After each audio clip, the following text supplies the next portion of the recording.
হঠাৎ মহাকুম্ভৰ স্নানঘাটত হুলস্থুল লাগিল। পবিত্ৰ মহাকুম্ভত ঘটিল এক চমৎকাৰ। স্নানঘাটত স্নান কৰি পাৰলৈ উঠি আহোঁতে এগৰাকী মহিলাই উচুপি উঠিল আৰু পাৰলৈ আহি এজন অঘৰী সাধুৰ ওচৰত ৰৈ হিয়া ঢাকুৰি কান্দিবলৈ ধৰিলে। মহিলাগৰাকীৰ ক্ৰন্দনৰ ধ্বনি ইমানেই ডাঙৰ আছিল যে সেই ক্ৰন্দনে মহাকুম্ভলৈ অহা বহু শ্ৰদ্ধালুৰ ধ্যান আকৰ্ষিত কৰিছিল। ভক্তপ্ৰাণ ৰাইজৰ মাজতে আলোচনা হৈছিল যে মহিলাগৰাকীয়ে কিয় এনেদৰে কান্দি আছে, কোন তেওঁ, ক'ৰ পৰা আহিছে, কোনোবাই তেওঁক ঠগ প্ৰবঞ্চনা কৰিছে নেকি, নে তেওঁৰ আত্মীয় কোনোবা এই মেলাত হেৰাই গৈছে। কিছুমানে আকৌ এয়াও আলোচনা কৰিলে যে মহিলাগৰাকী চাগে মানসিকভাৱে অলপ আঘাত পাইছে। তাৰ মাজতে কোনোবাই ক'লে যে পুলিচক খবৰ দিয়া ভাল, জনোৱাটো ভাল। তাৰ মাজতে কোনোবা এজনে মহিলাগৰাকীৰ ওচৰলৈ গৈ সুধিলে, হেৰি, কি হৈছে আপোনাৰ, আপুনি কিয় এনেদৰে কান্দি আছে? মহিলাগৰাকীয়ে যেন কাৰো কথা শুনা নাছিল, কেৱল কান্দিয়েই আছিল। আজি ইমান বছৰে কি? মহিলাগৰাকীয়ে আৰু একো কোৱা নাছিল। উপস্থিত ৰাইজৰ কেইজনমানে পুলিচৰ ওচৰলৈ যোৱাৰ কথা চিন্তা কৰিলে। সেই সময়তে মহিলাগৰাকীৰ পুতেকে আহি মাকক সাৱটি ধৰি সুধিলে, কি হৈছে মা, তুমি ইমান চিঞৰি চিঞৰি কিয় কান্দিছা? মইতো বেছি দূৰলৈ যোৱাই নাই। মহিলাগৰাকীয়ে নিজৰ পুতেকক পোৱাৰ পিছত উপস্থিত শ্ৰদ্ধালুসকলে সেই স্থানৰ পৰা আঁতৰি নিজৰ নিজৰ কামত লাগিল। কিন্তু পুতেকৰ কথাৰো মাকে একো উত্তৰ দিব পৰা নাছিল। কেৱল অঘৰী বাবাজনৰ ফালে আঙুলিয়াই কিবা এটা যেন ক'ব বিচাৰিছিল। প্ৰকৃততে মহিলাগৰাকী কোন আছিল? অঘৰী বাবাজনৰ ওচৰত ৰৈ মহিলাগৰাকীয়ে কিয় হিয়া ঢাকুৰি কান্দিছিল? অঘৰী বাবাজনৰ ফালে আঙুলিয়াই তেওঁ কি ক'ব বিচাৰিছিল? অঘৰী বাবাজনে মহিলাগৰাকীৰ ওপৰত কিবা ক'লা যাদু কৰিলে নেকি? নে মহিলাগৰাকী আৰু অঘৰী বাবাৰ মাজত কিবা এটা সম্পৰ্ক আছিল? এই সকলোবোৰ প্ৰশ্নৰ উত্তৰ পাবলৈ ভিডিঅ'টো সম্পূৰ্ণকৈ চাব। এয়া বিহাৰৰ এখন জিলাৰ এখন অতি সৰু গাঁৱৰ এটি পৰিয়ালৰ কাহিনী। এজনী ছোৱালী আছিল, যাৰ নাম আছিল সাবিত্ৰী। সাবিত্ৰী পঢ়া শুনাত সৰুৰে পৰাই চোকা আছিল। সাবিত্ৰীৰ পিতৃয়ে এটা ভাল চৰকাৰী চাকৰি কৰিছিল আৰু সাবিত্ৰীৰ মাকৰ দায়িত্ব আছিল ল'ৰা ছোৱালী দুটাক ডাঙৰ দীঘল কৰা।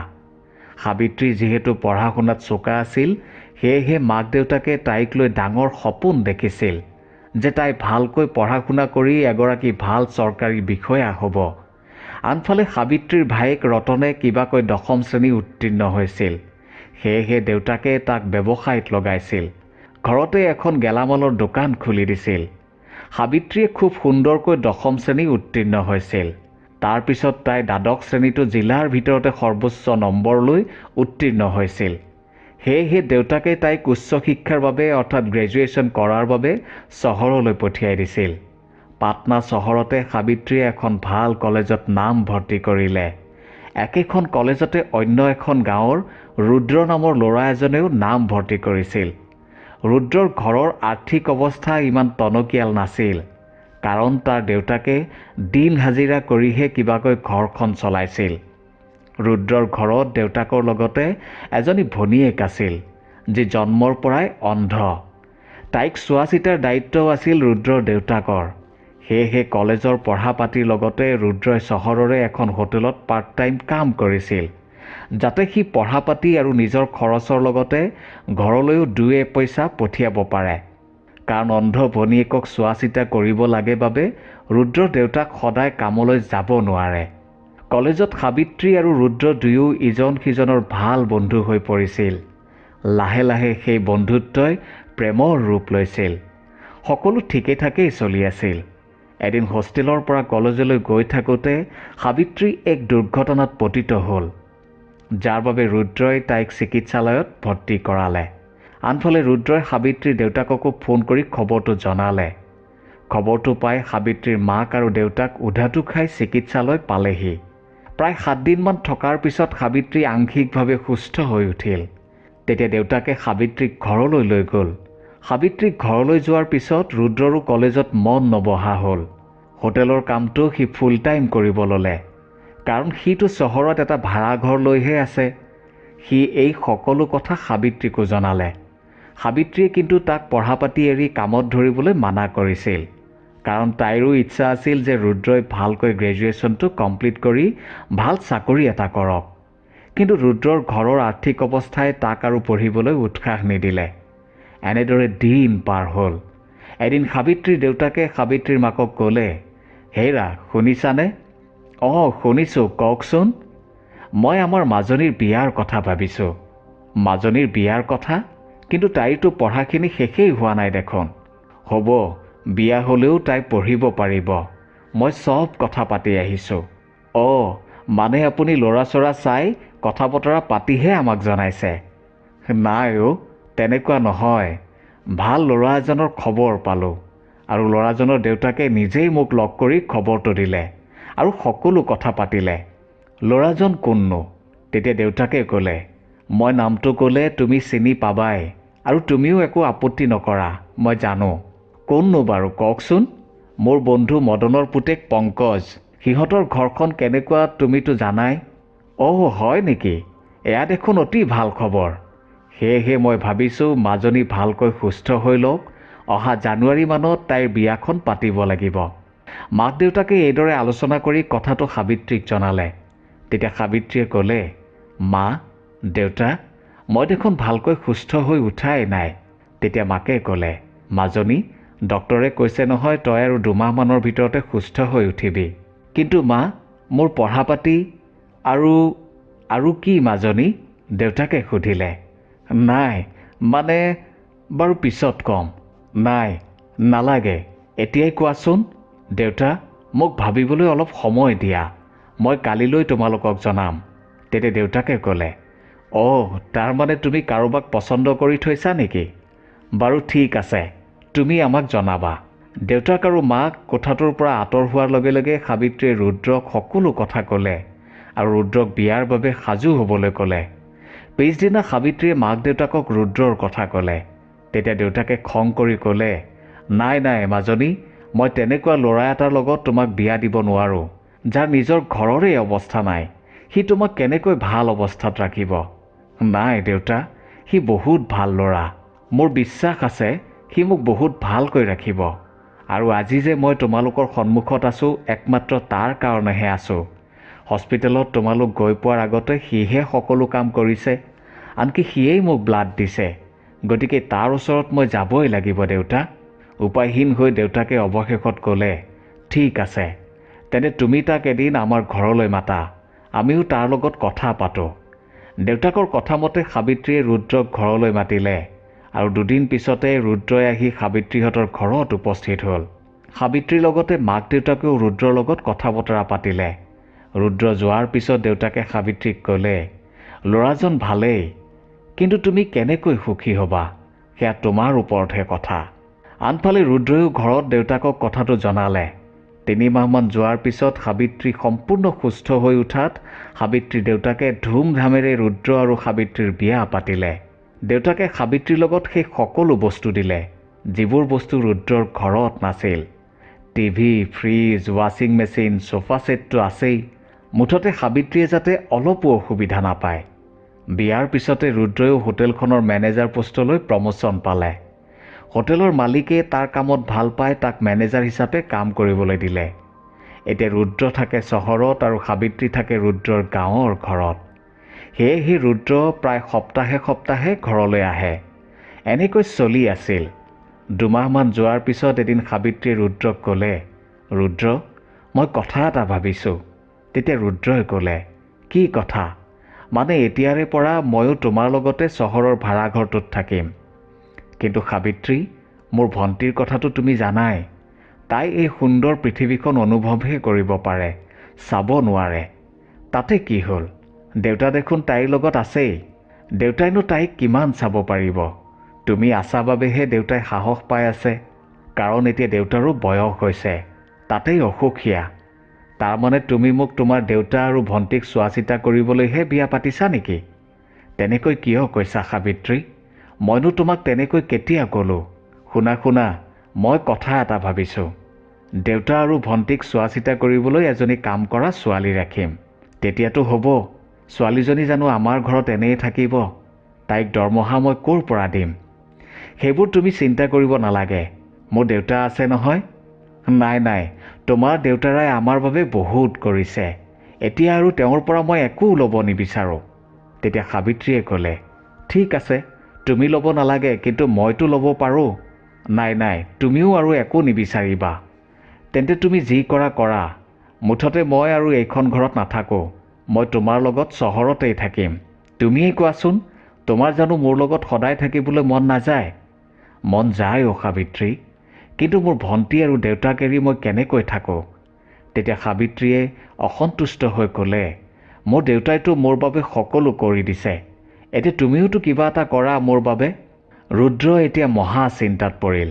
এফালে সাবিত্ৰীৰ অভিমান, আনফালে অন্ধ ভনীয়েক আৰু অসুখীয়া দেউতাক। অৱশেষত উপায় নাপাই ৰুদ্ৰই ঘৰত এজনী কাম কৰা ছোৱালী ৰাখি সাবিত্ৰীক চহৰলৈ লৈ গ'ল। যোৱাৰ সময়ত ৰুদ্ৰৰ দেউতাকে দুখ মনেৰে ৰুদ্ৰক ক'লে, ৰুদ্ৰ, মাজে মাজে আহি থাকিবি।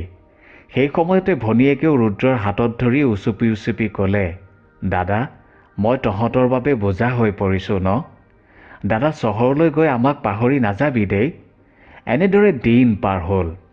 এদিন ৰুদ্ৰলৈ খবৰ আহিল যে তাৰ ভনীয়েকৰ গাটো ভাল নহয়। খবৰটো পায়েই ৰুদ্ৰ ঘৰলৈ গ'ল, কিন্তু অন্ধ ভনীয়েকৰ মাত চিৰদিনৰ বাবে বন্ধ হৈ গ'ল। ভনীয়েকৰ মৃত্যুৰ পিছত ৰুদ্ৰই সিদ্ধান্ত ল'লে যে সি তাৰ দেউতাকক এতিয়াৰে পৰা তাৰ লগতে ৰাখিব। সিদ্ধান্ত মতে ৰুদ্ৰই দেউতাকক লৈ চহৰলৈ গ'ল। ঘৰত উপস্থিত হোৱাত সাবিত্ৰীয়ে ৰুদ্ৰক অলপ খং ভাৱেৰে ক'লে, তুমিনো দেউতাক আকৌ ইয়ালৈ কিয় লৈ আহিলা? কাম কৰা ছোৱালীজনী দেখোন আছিলেই। দেউতাটো ঘৰতেই থাকিব পাৰিলেহেঁতেন। ৰুদ্ৰৰ দেউতাকে সাবিত্ৰীয়ে ৰুদ্ৰক কোৱা কথাখিনি শুনিলে আৰু মনত বহুত দুখ পালে। সেয়েহে তেওঁ ৰুদ্ৰক ক'লে, ৰুদ্ৰ, মই বাৰু দুদিনমান ইয়াতে থাকিম, কিন্তু তাৰ পিছত মই আকৌ ঘৰলৈ যাম, বুজিছ? মোক গাঁৱৰ ঘৰতেই থৈ আহিবি। মই ইয়াত থাকিলে তহঁতে কষ্ট পাবি।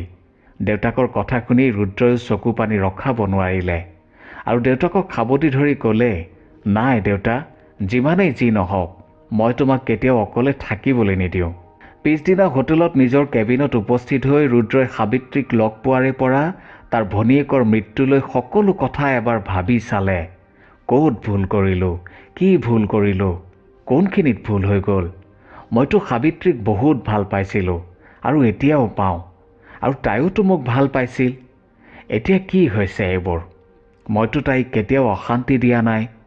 নে মই তাইৰ মনটো বুজিবই পৰা নাছিলোঁ? তাই কি বিচাৰে কি নিবিচাৰে? এই সংসাৰ দেখোন বৰ জটিল অ'। এইদৰে ভাবি চিন্তি বহি থাকোঁতে ৰুদ্ৰৰ ফোনটো বাজি উঠিল। সাবিত্ৰীৰ ফোন।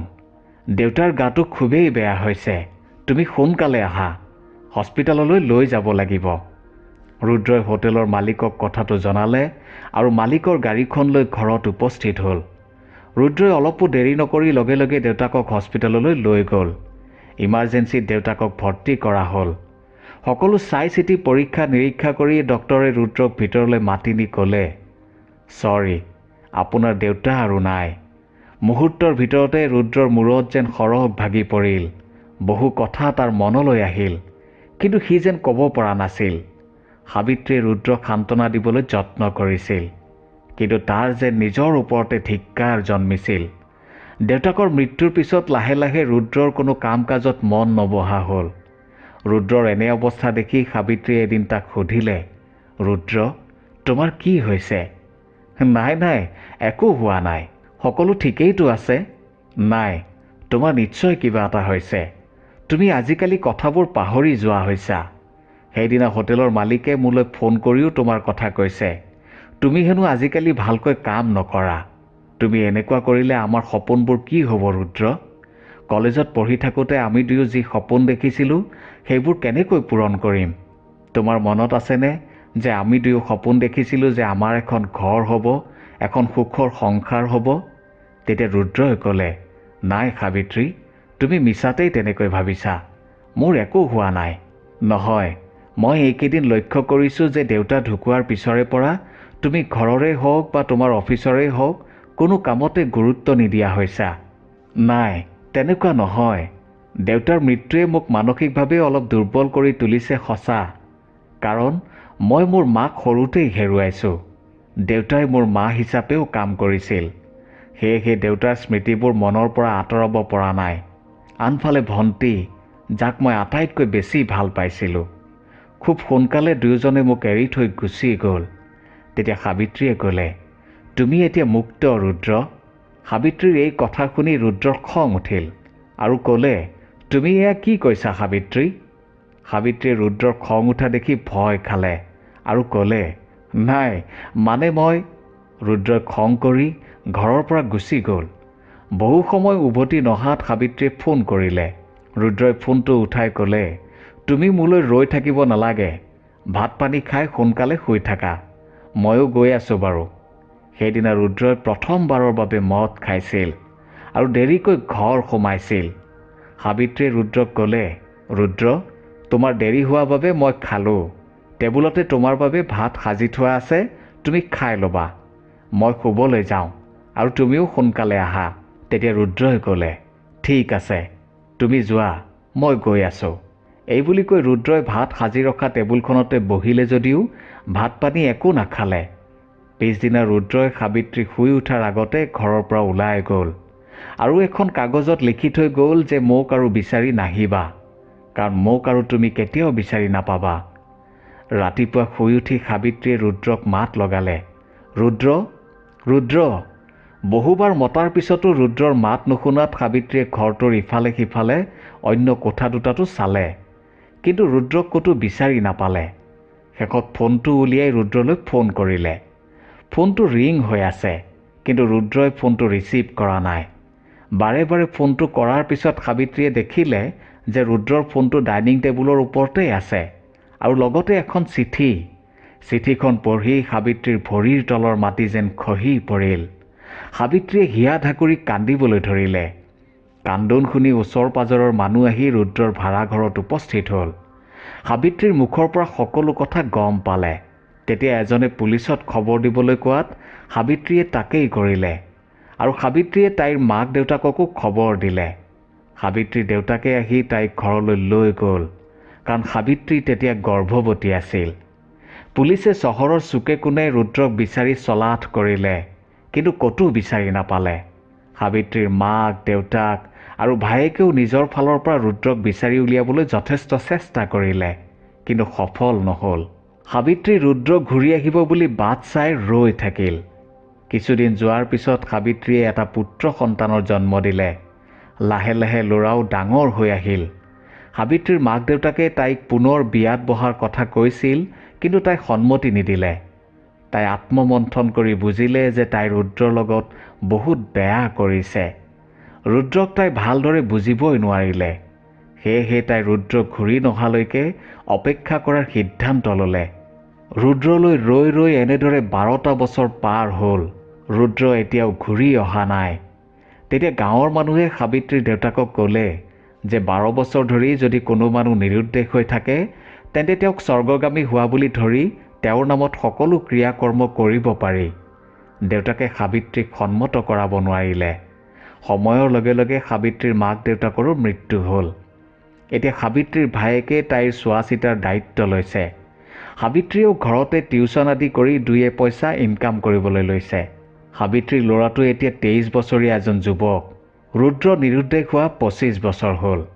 এদিন সাবিত্ৰীৰ ল'ৰা অৰ্ণৱে আহি মাকক ক'লে, মা, এইবাৰ প্ৰয়াগৰাজত মহাকুম্ভ মেলা অনুষ্ঠিত হ'ব, তালৈ এবাৰ যাবা নেকি? তেতিয়া মাক সাবিত্ৰীয়ে ক'লে, যাব পাৰি, পিছে কেতিয়া হ'বনো?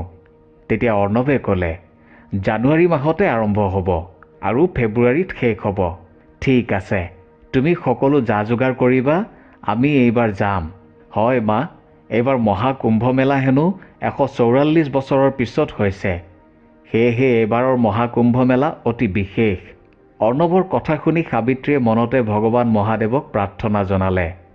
সাবিত্ৰীয়ে তেতিয়াও ৰুদ্ৰ ঘৰলৈ উভতি অহাৰ আশা এৰি দিয়া নাছিল। সাবিত্ৰীৰ দৃঢ় বিশ্বাস আছিল যে ৰুদ্ৰ এদিন ঘূৰি আহিবই। সাবিত্ৰীৰ পুত্ৰ অৰ্ণৱে কুম্ভ মেলালৈ যোৱাৰ সকলো যা যোগাৰ কৰিলে আৰু এদিন প্ৰয়াগৰাজৰ মহাকুম্ভ মেলাত উপস্থিত হ'ল। অৰ্ণৱে মাকক লৈ কুম্ভ মেলাৰ চাৰিওফালে এবাৰ ঘূৰি ফুৰি চালে। সাবিত্ৰীয়ে ৰুদ্ৰৰ সকলো কথা অৰ্ণৱক জনাইছিল, কাৰণ সি এতিয়া সকলো বুজি পোৱা হৈছে, সকলো জনা হৈছে। সাবিত্ৰীয়ে অৰ্ণৱক স্নানঘাটতে ৰ'বলৈ কৈ নিজেই গংগাৰ পানীত নামিলে আৰু স্নান কৰিলে। স্নান কৰি পাৰলৈ উঠি আহি দেখিলে যে এজন অঘৰী বাবা ধ্যানত লীন হৈ আছে।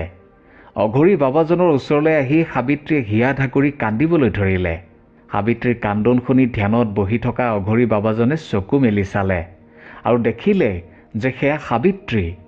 সেই সময়তে এক প্ৰকাৰ হুলস্থুল পৰিৱেশৰ সৃষ্টি হ'ল। উপস্থিত শ্ৰদ্ধালুৱে আহি ভিৰ কৰিলে। সেই সময়তে অৰ্ণৱে চাহ একাপ খাওঁ বুলি স্নানঘাটৰ পৰা অলপ দূৰৈত থকা এখন চাহ দোকানলৈ গৈছিল। হুলস্থুল আৰু কান্দোন চিঞৰ শুনি সিও দৌৰি আহিল। দেখিলে যে তাৰ মাক সাবিত্ৰীয়ে হিয়া ঢাকুৰি কান্দি আছে আৰু কৈ আছে, আপুনি ইমান দিন ক'ত আছিলে, ক'লৈ গৈছিলে? মই আপোনাৰ কাৰণে কিমান বছৰ অপেক্ষা কৰি আছোঁ, আপুনি জানেনে?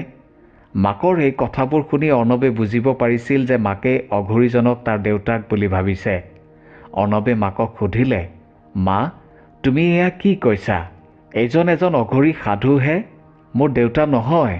তেতিয়া মাকে ক'লে, চা শুন, এয়াই তোৰ দেউতা। অঘৰী সাধুজনে প্ৰথমতে সকলোবোৰ মিছা বুলি কৈ তাৰ পৰা পলাব বিচাৰিছিল, কিন্তু শেষত নিজেই সিদ্ধান্ত ল'লে যে নাই, সকলো সঁচা কথা কৈ দিয়া ভাল। তেতিয়া অন্ততঃ পুলিচৰ ঝামেলাত পৰিব নালাগে, নহ'লে পৰিস্থিতি বেয়াৰ ফালে ঢাল খাব পাৰে। এইবুলি ভাবি অঘৰী বাবাজনে মাত লগালে, সাবিত্ৰী, হয়, তুমি ঠিকেই চিনি পাইছা, মই ৰুদ্ৰ। অঘৰীৰ কথা শুনি অৰ্ণৱো আচৰিত হৈ পৰিল। নাকান্দিবা সাবিত্ৰী, নাকান্দিবা। তেতিয়া সাবিত্ৰীয়ে নিজৰ চকু পানী মচি ক'লে, ৰুদ্ৰ, এয়া চোৱা, এয়া তোমাৰ ল'ৰা অৰ্ণৱ। মই কিমান কষ্ট কৰি তাক ডাঙৰ দীঘল কৰিছোঁ তুমি জানানে? তেতিয়া ৰুদ্ৰই ক'লে, মই জানো, ল'ৰা ছোৱালীক ডাঙৰ দীঘল কৰা বৰ কষ্টকৰ। তেন্তে ব'লা, এতিয়া আৰু তুমি অঘৰী হৈ জীৱন কটাব নালাগে। মই যি ভুল কৰিলোঁ তাৰ শাস্তি মই ভোগ কৰিছোঁ। মোক আৰু শাস্তি নিদিবা ৰুদ্ৰ, মোক ক্ষমা কৰি দিয়া ৰুদ্ৰ, মোক ক্ষমা কৰি দিয়া, আৰু তুমি আমাৰ লগত ব'লা। তেতিয়া ৰুদ্ৰই গুৰু গম্ভীৰ মাতেৰে ক'লে, নাই সাবিত্ৰী, মই আৰু উভতি যাব নোৱাৰোঁ। মই এতিয়া যি পথত আছোঁ সেয়াই মোৰ বাবে সত্য। তেতিয়া সাবিত্ৰীয়ে ক'লে, তোমাৰ বাবে অপেক্ষা কৰি মই মোৰ শিৰৰ সেন্দুৰ এতিয়াও সযতনে ৰাখিছোঁ, তুমি যাবই লাগিব। অৰ্ণৱেও মাকৰ কথাত সুৰ মিলাই ক'লে, ব'লা দেউতা, জীৱনত প্ৰথমবাৰৰ বাবে আজি মই দেউতা বুলি কাৰোবাক সম্বোধন কৰিব পাৰিছোঁ। মোৰ এই সুযোগকণৰ পৰা মোক বঞ্চিত নকৰিবা দেউতা। তেতিয়া ৰুদ্ৰই ক'লে, মই এতিয়া কাৰো স্বামী নহয় আৰু কাৰো পিতৃও নহয়। এতিয়া মোৰ সকলো কেৱল মহাদেৱ। তোমালোকে মোক জোৰ নকৰিবা। আজি 25 বছৰ ধৰি কৰা তপস্যাৰ পৰীক্ষা নল'বা। এতিয়া একমাত্ৰ মহাদেৱেই মোৰ সকলো, আৰু এয়াই মোৰ বাবে সংসাৰ। মই যদি কিবা ভুল কৰিছোঁ তেন্তে মোক ক্ষমা কৰি দিবা সাবিত্ৰী, কিন্তু মোক পুনৰ তোমালোকৰ লগত যাবলৈ অনুৰোধ নকৰিবা। বহু সময় বুজনি দিয়াৰ পিছত অৱশেষত সাবিত্ৰীয়ে মানি ল'লে যে এয়াই মোৰ ভাগ্যৰ লিখন। আজি মই মোৰ স্বামীক ঘূৰাই পালোঁ ঠিকেই, কিন্তু অন্য ৰূপত। এয়াই চাগে বাবা ভোলানাথৰ মহিমা। অশ্ৰুসিক্ত নয়নেৰে অৰ্ণৱ আৰু সাবিত্ৰীয়ে অঘৰী ৰুদ্ৰনাথৰ পৰা বিদায় ল'লে, আৰু অঘৰী ৰুদ্ৰনাথেও স্নানঘাটৰ পৰা বিদায় ল'লে, আৰু এই সকলোৰে সাক্ষী হৈ ৰ'ল লাখ লাখ শ্ৰদ্ধালু। প্ৰিয় দৰ্শক, এয়াই আছিল আজিৰ কাহিনীটো। কাহিনীটো শুনি আপুনি কেনেকুৱা পালে? আপোনাৰ মতামত নিশ্চয় জনাব। ধন্যবাদ।